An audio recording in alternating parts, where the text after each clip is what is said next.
ஆங்கிலத்தில் pearl spot என்று அழைக்கப்படும் இந்த வகை மீன்கள் ராமநாதபுரத்தில் செத்த என்றும், கடலூரில் செத்தக்கெண்டை என்றும், தஞ்சை மாவட்ட பகுதிகளில் செப்பாறு என்றும் அழைக்கப்படுகிறது. கேரளாவின் மாநில மீனாக விளங்கும் இந்த மீன் அங்கு கரிமீன் என்று அழைக்கப்படுகிறது.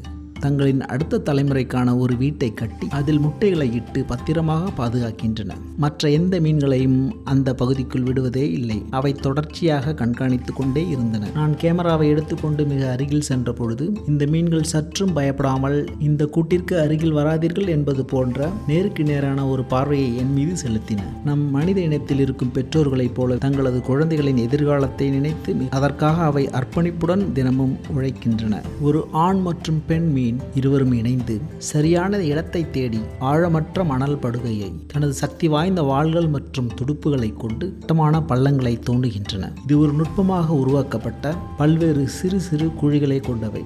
ஒவ்வொரு குழியும் சுமார் 10 இன்ச் அளவிற்கு இருக்கின்றன.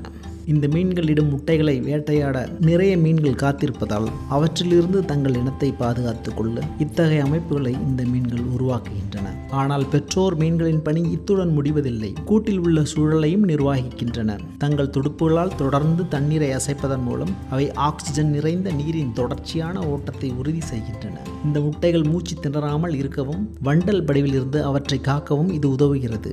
2 மீன்களில் ஒன்று அருகிலுள்ள பாசிகளை தனது வாயால் கவ்வி எடுத்துச் சென்று அந்த முட்டைகளின் மேல் அழகாக தூவுவதை நேரடியாக கண்டேன். நம் நாட்டின் கடல் பகுதிகளில் வளரும் அத்தனை மீன் வகை இனங்களும் தனது இனத்தை பெருக்கி நல்லபடியாக வாழ்வதற்கே முயற்சி செய்து கொண்டிருக்கின்றன.